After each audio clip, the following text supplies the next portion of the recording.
You're listening to The Itch, a podcast exploring all things allergy, asthma, and immunology.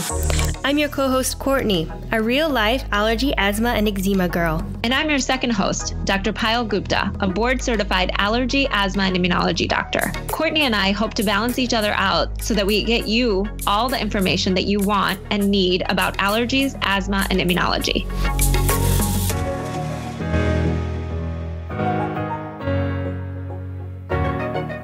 Let's talk about the COVID-19 vaccines. I know there's been a lot of buzz in the allergy community about the vaccine, so we wanted to shed some light on it. We sat down with Dr. Purvi Parikh, a double board certified allergist and immunologist who's been involved with the COVID-19 vaccine since phase 1. She talks to us about the science behind the vaccine, the side effects of the vaccine, the allergic reactions linked to the vaccine, how it will be rolled out, and much, much more. Since things tend to change so quickly at the moment, we feel it's important for you to know that we recorded this episode on Saturday, December 19th, just in case some of our information might be outdated. Now, let's get to it.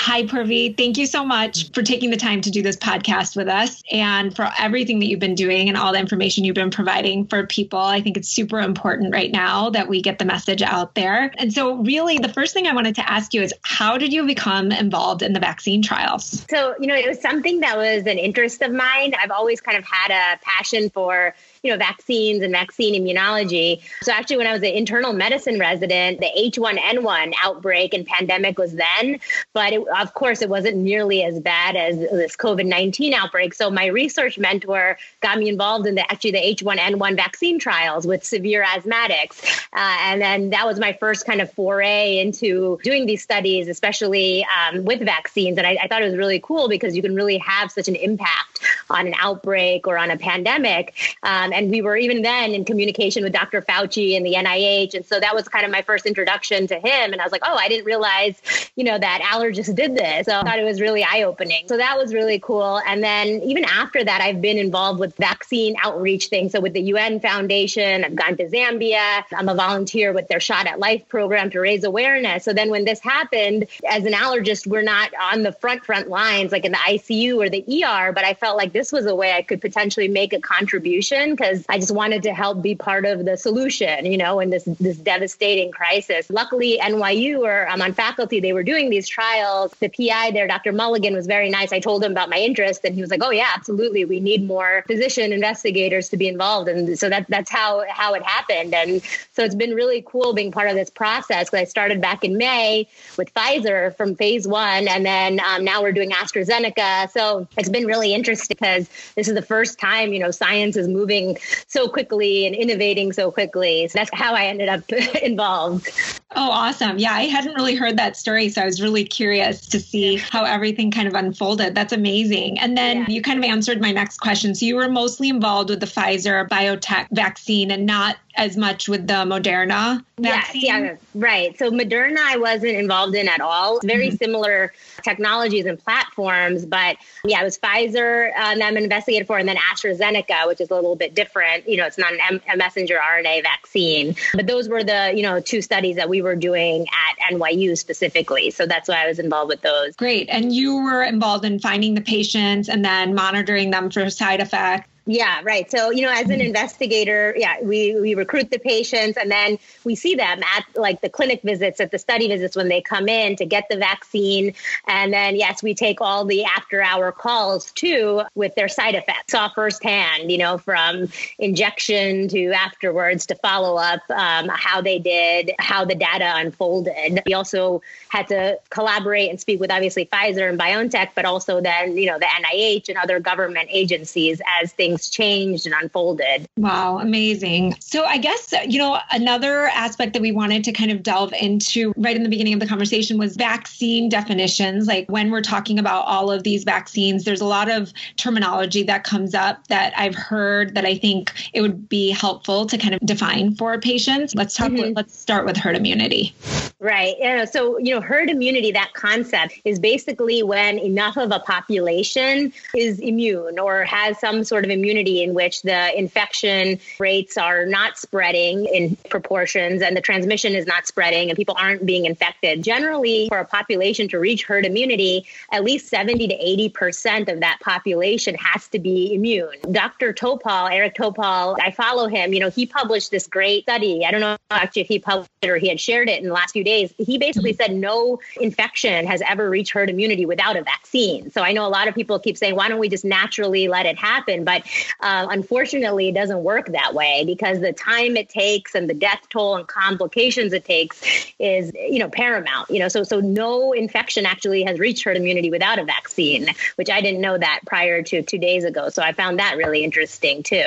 Yeah. And I think the following question from that would be the immunity from vaccine compared to the immunity from infection. I think that would be helpful to discuss. Right. I mean, specifically with COVID-19, we found that the vaccine actually gave much better immunity than getting naturally infected, which is huge because now you're having better protection without having to suffer all the complications of this terrible virus. And just like anecdotally speaking, I mean, I know some people who had antibodies from real COVID infections in June that no longer have them now when they retested themselves. So we know that happens. We know people are getting reinfected and getting sicker the second time. So it is nice that now we have vaccines available that are giving better immunity than actually getting sick. So people who have had COVID-19 should definitely get vaccinated. Yes, that's the current recommendations, especially if they're not still sick. Obviously, if you're still ill or recovering, you shouldn't get it. But even in the studies, people who had previous COVID infections 90 days or more prior were included. So I think it's definitely a good idea, especially if you're in one of those high risk groups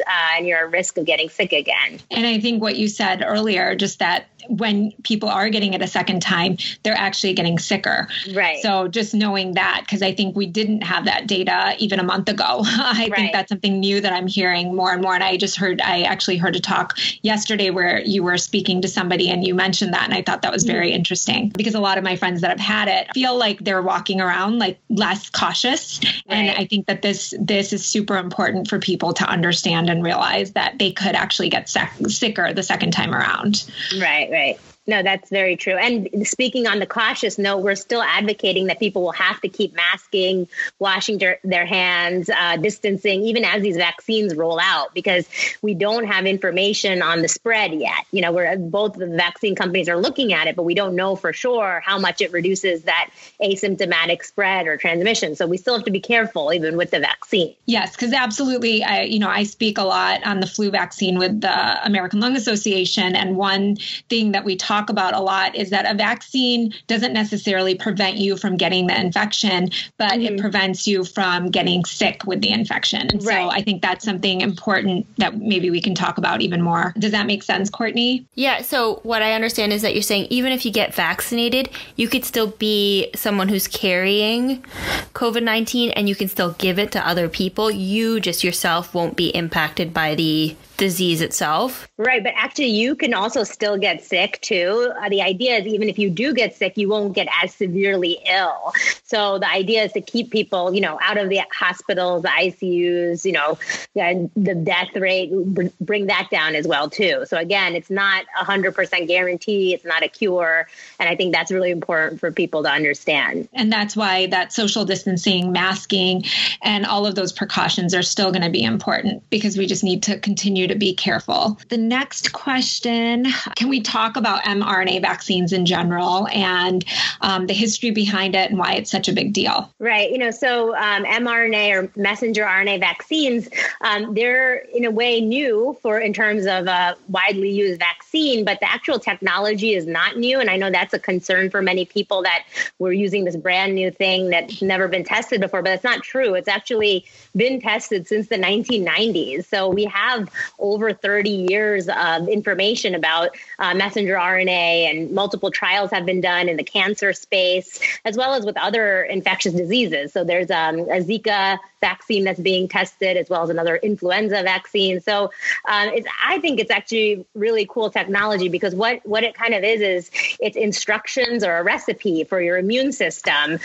to kind of build the protein in the virus that makes everybody sick. And by building that protein, that's what triggers your immune system to mount that immunity. So to make antibodies, to make your T cells ready. But then you're doing all of this without actually having to get sick, so there's no virus at all in this vaccine, no dead virus, no live virus. And, one of the ex-directors of the CDC, Tom Frieden, he had a great analogy that I saw, that he's like, it's almost like a Snapchat message. So it sends instructions to your immune system, but then it goes away. Because I know the other fear everybody has is, I don't want this mRNA in my body forever and, changing my genetics and my DNA, but that doesn't happen. Actually, most of it is out of your system in a week, and then even more so in the weeks after that. So that's kind of how it works. And I think it might actually be the vaccine of the future, because you're able to make it much faster than vaccines where you need to engineer a virus so that it's not harmful, because if you use a dead virus or even a live virus, you have to engineer it in a way that you can inject it into people without making them sick. So I think that's why this technology was chosen, because we needed something fairly quickly with this pandemic. Absolutely. Court, do you have any follow-up questions? Honestly, I feel like that was the best explanation I've ever heard of what an mRNA vaccine is. And I love the idea of it being a recipe for your immune system. Yeah, I mean, that's all that it is. Recipe, whatever. If you like video games, I've used the cheat code analogy. Like it just tells your immune system what to do without making you sick. So I think it's really interesting way of addressing the problem. Did you want to ask that question about the mRNA and the protein and allergic people and what they're kind of afraid of? Yeah, when I was reading about it, I saw that. So the mRNA asks your body to write these proteins. And I know that the allergic response is always to a protein. So is there a possibility that your body could be allergic to the protein that's being written? Yeah, that's actually a great question. I mean, anything is possible, but, it's pretty unlikely, because that protein, even though the mRNA one is cleared out of your system quickly, but, to be allergic to an actual viral protein, I don't think has ever been described. I know a lot of people developed urticaria symptoms as a result of COVID-19, just like they do with any other virus. So that question had come up, can you be allergic to COVID-19, the actual protein? But there's no real evidence of that. The only way we would know really is if, people started making, IgE to that protein. We've been hearing a lot about allergic reactions in general to this vaccine. But, just to kind of reassure people, people with allergies were included in all of the studies, like severe food allergies, drug allergies. We only excluded people with vaccine allergies.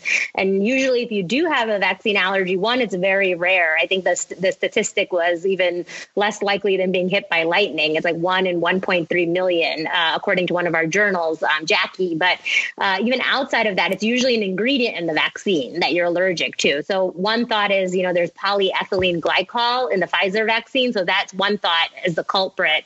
But I know everybody keeps hearing anytime that there's an allergic reaction, it's all over the media. I would caution against panicking, because we had thousands in the studies, both Moderna and Pfizer, that didn't have these reactions. And while those cases in the media are concerning, we really need more details, because I'm sure Pyle can agree to this. A lot of things get labeled as allergic reactions when they aren't. Fainting and flushing is very common when people see needles in general. There's something called a vasovagal reaction. So I don't know how many of these were allergic versus not. So I think if that helps give people a peace of mind, it's actually not as common as the media is making it out to be. Absolutely. And I think that the history of those reactions was the day after anyways, which is not common for an IgE-mediated reaction. And Courtney, if you eat a food that you're allergic to, it happens very quickly after you have that food. And so it's very unlikely that it was a true IgE-mediated reaction if it was any sort of reaction. And so there is a difference between an allergic reaction, anaphylaxis, and a side effect or an adverse reaction. Mm-hmm. And even though those, obviously, Purvi, you probably were monitoring for those every day during the trials, and you know firsthand what those reactions were and what they commonly presented as. And so can we talk about that next, I think? Yeah, absolutely. The most common ones usually were muscle pain and arm soreness. That by far was the most common, but then also fever, fatigue. People did say, I felt really wiped out the first day, joint pains. But then the great news was most people within 24 to 48 hours, it was totally gone. Some people needed Tylenol or Advil, but some didn't. None of them were severe, none were permanent or even long lasting. And pretty much everybody said they would still get the vaccine again, even if they felt crummy for a couple of days. That was by far the most common thing we saw. I actually didn't hear of any cases of anaphylaxis or even hives, at least from our participants. And then there's also information out there about the first dose being tolerated better than the second dose. Right. Can you comment a little bit on that? Because I know, as we know, having people get 2 doses is going to be challenging in itself. And then if people have resistance to getting that second dose because of information out there that's saying that you might have a worse reaction, then I think that's going to make it even harder. So I just want to kind of dispel some of that too. Yeah, absolutely. So it is true that the symptoms are more severe on the second dose. So in a way, it's good news. You don't have to suffer twice. And there's many theories around that. Even with allergies, the immune system needs to be primed.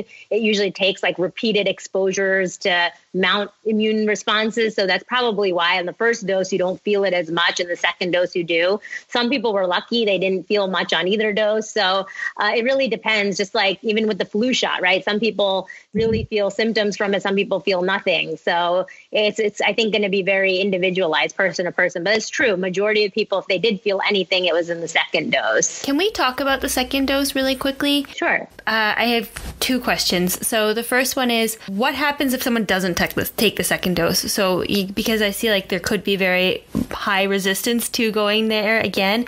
What happens if you don't have the second dose, and why is the second dose important? So why is it in 2 parts instead of just 1? Right. So it's important because they found that after 1 dose, you did have some immunity, but not everyone had immunity. A lot of people needed that second dose, but even people who did, they were about 52% protected. Whereas after the second dose, they were over 90% protected. So the problem with that being partially immunized is, 1, you can still get sick. Obviously, you're more likely to get sick if you're only half protected than all the way. And 2, you can still spread it around, obviously. So just having 1 dose and not going back for the second isn't helpful, 1, for yourself, because you're not fully protected from the virus, but you could also still be transmitting it to other people unknowingly. So that's why it's really important to have both the doses. As frustrating or annoying as it may be to go twice, 1, you'll be helping yourself as well as, the community around you. I mean, it would be terrible if you were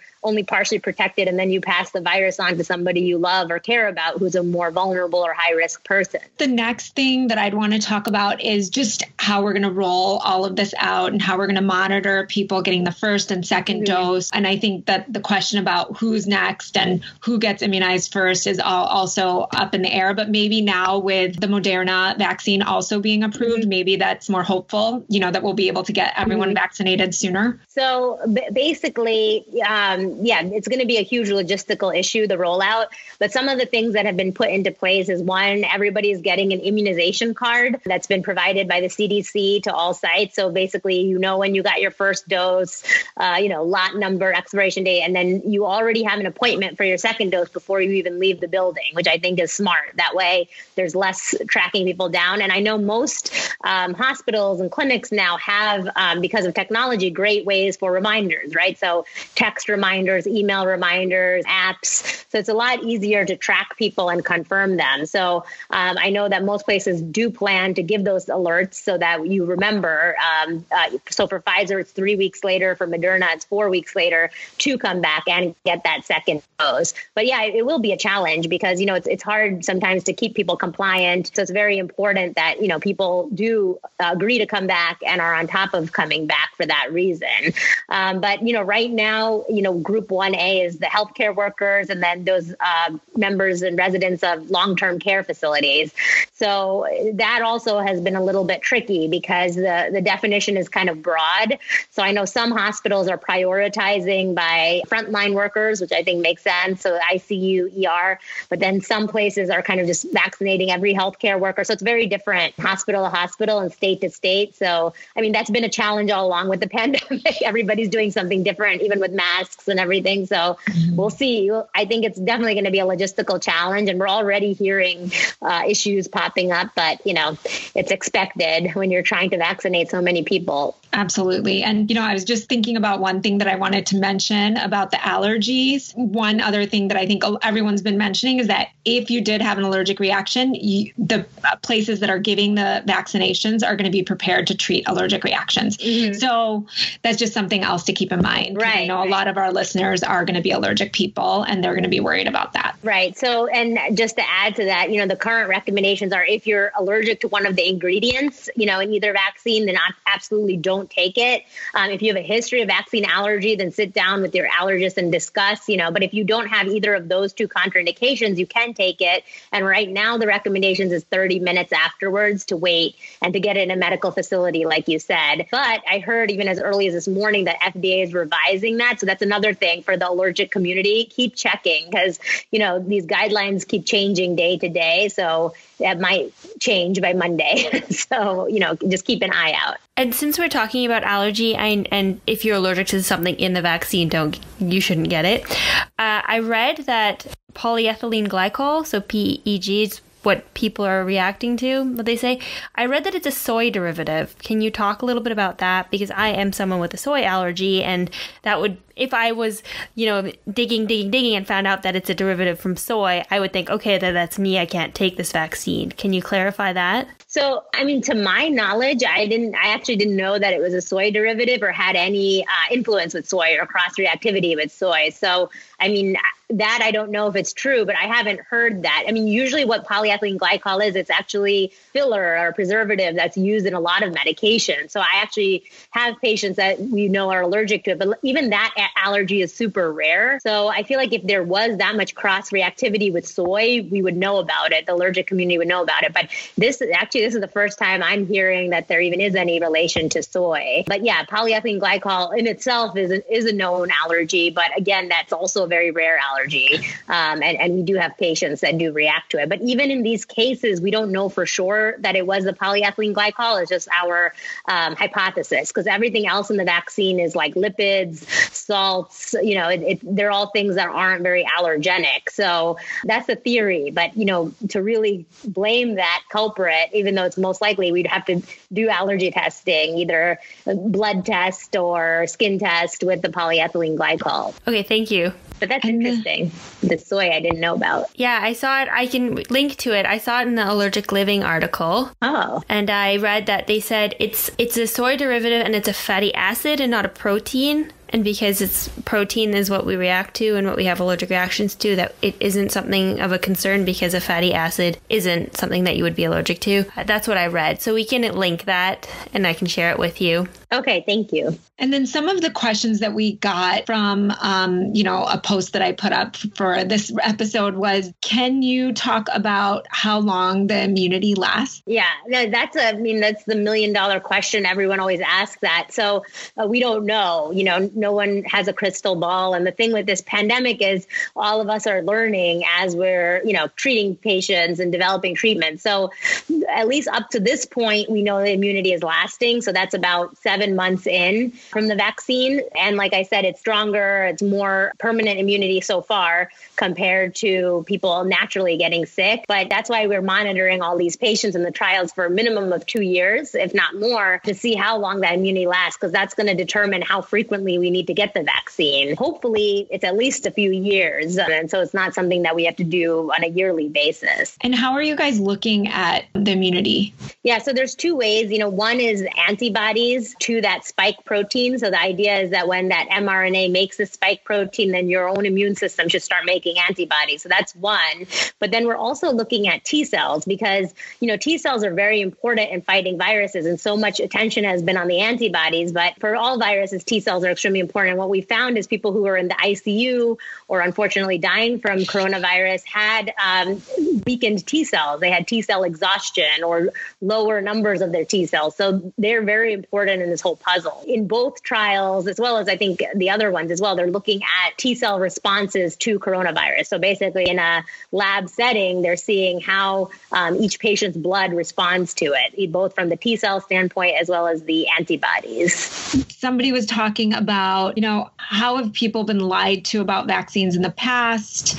There's a mistrust of medicine and history. That's a real problem. I think it's worth addressing because especially in certain communities where we already have really wide health disparities. So Black and brown communities, they have, I think, a validated mistrust because they've been treated badly in the past. Like our history is kind of shameful. Like there's things such as the Tuskegee experiments, where African Americans were tested, were misled and lied to and betrayed. So I don't blame people for having that mistrust. But the irony is, unfortunately, those communities are hit much harder by COVID-19. It's a catch-22 because they need the vaccines more so, than, let's say, Caucasians because of those widening disparities. So not only African Americans and our Latinx communities, but I even read something yesterday that New York specifically, South Asians, Chinese Americans, they also had much higher rates of COVID as well as COVID deaths and severe COVID. So unfortunately, it's affecting many minority groups. And one of the criticisms of some of these studies were that there weren't enough minority groups included. But it was interesting because we were told to prioritize minority groups. But I think because of this mistrust, people weren't open to enroll. So it was an ongoing challenge because we know that these health disparities have been there long before COVID-19. And I think this is just bringing it to light. But what I would say to that is trust your own physician, trust your own medical community, because you might not trust the government, which I understand, or you might not trust other people, but ask a scientist or a physician that you do trust, because then that way you get accurate information. I think that's a beautiful, beautiful piece of advice. And that's my favorite thing from this whole episode is that's so important is you have to find somebody that you trust within the medical community and ask them for advice on what they would do. And I think that that's probably the best advice we can give. I have one question. So what if I just encounter someone who's a total vaccine skeptic and they're like, I'm not going to get it. This is the worst thing. Don't do it. What are a couple of sound bites that I could throw at that person? Yeah, my sound bites are, and it might be different for everybody, right? But mine are that to me, the virus is far scarier than the vaccine. We've already lost 310,000 Americans, over 1.5 million people globally. That's insane. I think we've just gotten used to death and dying because I heard a statistic we're losing more than we lost on 9/11 on a daily basis, which is mind blowing to me. So to me, that's far scarier than any potential side effect from a vaccine that may or may not happen 10 or 15 years down the line. So that's usually what I say. And then I also just give my own personal account that, I plan to get the vaccine as soon as it's offered to me. I actually even enrolled my own parents into the Moderna trial because they're both in high-risk groups. So I would never put people I care about in harm's way. So that's how much faith I have in it. So those are kind of the sound bites that I give. But I think people should be far more scared of the long-term consequence or side effect of the virus, because even if you do survive, these survivors are by no means normal. They're living with strokes, they're on dialysis, and these are people who were healthy before, lung failure, needing transplants. So I don't know. I would take a chance on a vaccine than having to live like that. Yeah, and I think even people with milder infections are having a chronic fatigue syndrome. Right. And friends that, weren't hospitalized, they weren't sick enough to end up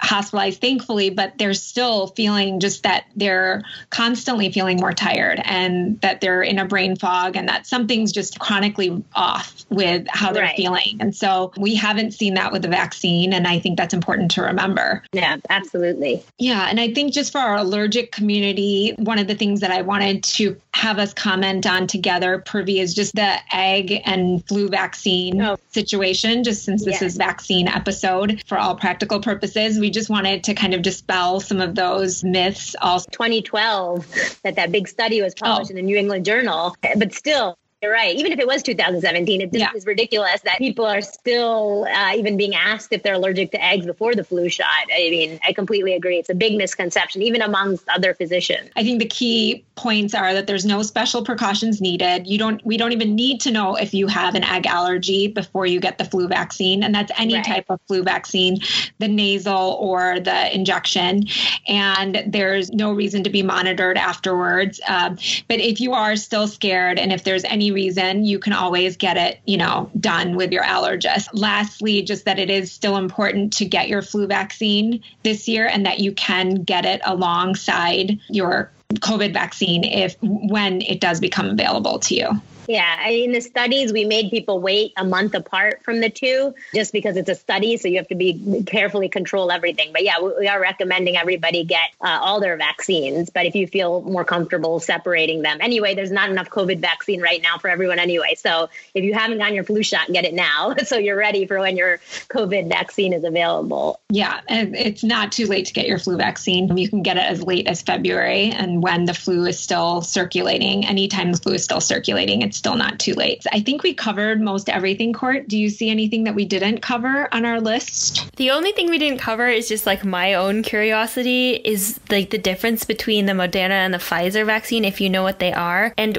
because both are going to be available in a lot of countries, how are they going to choose who gets what? Do you get to choose? I'm just curious, like when you have two options, how do you decide, or whether you don't even get to decide, the government's like, this is going here and this is going there? Right. No, that's a great question. So, I mean, they're both similar technologies. They're both mRNA or messenger RNA, but they've been approved a little differently. Pfizer, I know, is 16 and up right now, and Moderna is 18 and up. The other difference is, Pfizer has to be kept in those super cold refrigerators, sub-zero, negative 90 Celsius, whereas Moderna can be kept in a regular fridge. So I think Moderna will be a lot easier for people to access in the communities, because right now Pfizer is only at facilities that have these fridges. So, I mean, but otherwise they're pretty similar in efficacy. They're pretty similar in side effect profile. Right now, I don't think we will have a choice, because it's basically whatever is available since the supply is so limited. But I think as we learn more and as more supply hopefully becomes available, you may be able to choose. But right now, probably not, just given that there isn't enough supply in America or globally. But some minor differences between the study. I know Moderna looked like it was a little bit better in severe COVID, but barely. It prevented 100% of severe cases, whereas Pfizer did most of them. They had one severe case in the vaccine group, but both of them had over 94% efficacy overall, which is great. So I think as we learn more, there might be certain groups that one may be better for another, but we can't really say until there's like kind of a head-to-head study done where half people get one, half people get other, and then we go from there. But I don't think we're going to have a choice for a while, to be honest. It's just whatever you get. And can you quickly talk about the other vaccines that are in the pipelines and what technology they're using and when you think those might be approved? AstraZeneca and Johnson & Johnson are the other two that might be close behind,